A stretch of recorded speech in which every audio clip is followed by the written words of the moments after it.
Happy Halloween, everyone, and thanks for joining us for News 5 at 6. I'm Allison Zimmerman. Rob and Diane have the night off. We'll get to our live Halloween coverage in just a minute, but first at 6, we're just over 1 week away from the midterm elections, and today is an important deadline for Colorado voters. News 5's Bill Folsom joins us live with some reminders to make sure your voice gets heard this election. Bill.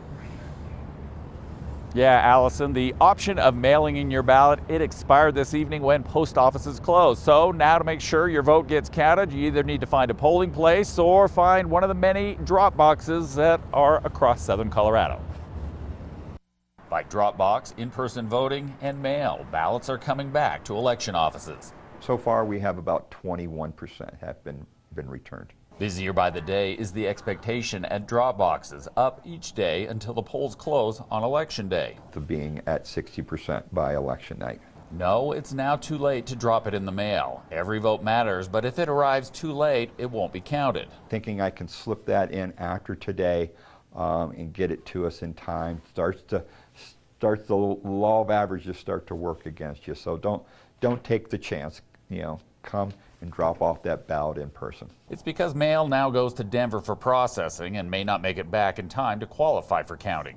The law in Colorado has to be in our physical hands at 7 p.m. on election night. So don't think, well, I can beat it by throwing it in the mailbox and be postmarked. It has to be actually in our hands by 7 p.m. on Tuesday, November 8th.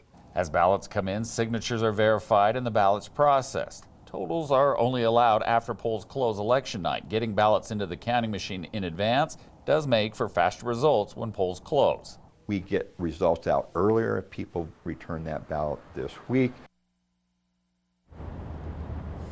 Here in El Paso County election bosses tell me they'll likely see 50% of the votes in by this time Wednesday evening. That leaves just a few days for the other 50%, with the largest portion coming in on Tuesday, election day. They bring that up because if you did not receive a ballot in the mail, you do have time to take care of that. But if you wait till election day, you're going to deal with crowds and maybe some frustration. So they say it is better to take care of that earlier rather than later. In Colorado Springs, Bill Folsom, News 5. Bill, thank you. Taking a look now at how Colorado voters are turning out this year. More than 535,000 ballots have been turned in so far statewide. Of those, 2,700 were from in-person voting. Nearly 58,000 ballots have been returned in El Paso County. That's the second most in the state, behind Jefferson County. Pueblo has turned in more than 15,000 ballots.